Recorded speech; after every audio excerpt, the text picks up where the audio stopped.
Technology is advancing every day, even with sports and especially the esports popularity.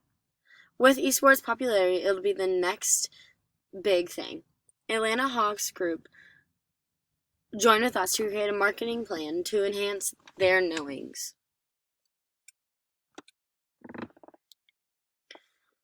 So we decided what we wanted to do for our executive summary was to basically promote an expansion for the team for the NBA 2K League. As a team, we have come up with different marketing strategies with different traditional and social medias to bring awareness to this organization and allow growth in the esports industry.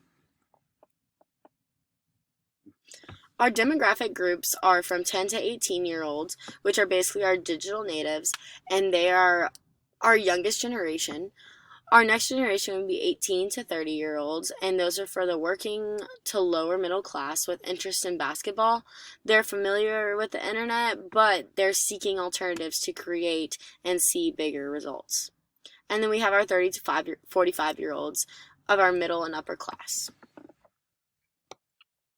Our first social media strategy was Twitter. With Twitter, this will reach mainly the 10 to 18 and the 18 to 30-year-olds. Through this, they can see the verification of players, the promotes of teams, and be able to see the advertisements as well. So through the app, it'll always be enhancing and being promoted every single day. With YouTube, that would be our second social media strategy. We have decided to create a video banner, and with that, we want to aim that towards our 10 to 35-year-old ranges. As well as being able to stream live on both of these social media strategies and create a bigger audience while people are on the go and able to not just log into Twitch, but with Twitch we'll be able to allow a syncing of both social media strategies.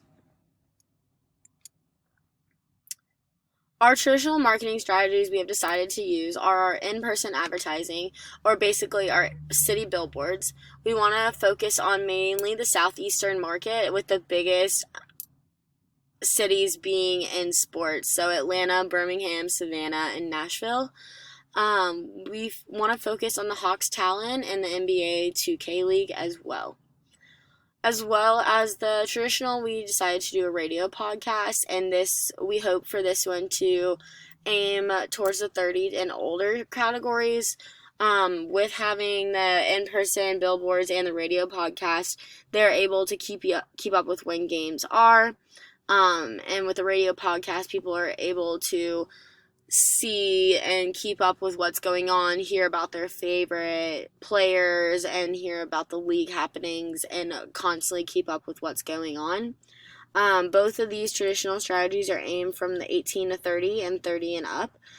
They are more traditional usage, so they are being able to see these more often.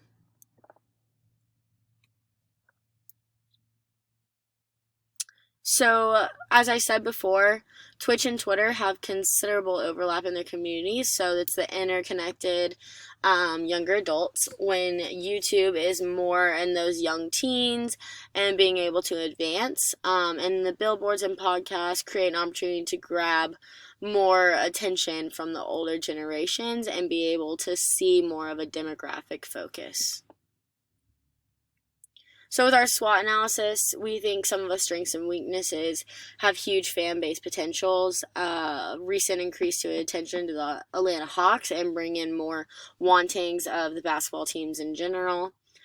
For weaknesses, we definitely think that the Hawks talent could be an expansion team, so they have less brand history than the 17 of the other 22 teams, but that doesn't mean that they don't have as much. Opportunities, we see sports fans seeking alternatives, considering with the COVID-19 pandemic and the professional basketball league and the lower barrier of access in in-person sports, so this creates more of a participation. Threats, definitely the heaviest competitions from powerhouses in traditional sports especially. People like to be traditional and see what we have, so that is definitely a threat, as well as other esport games.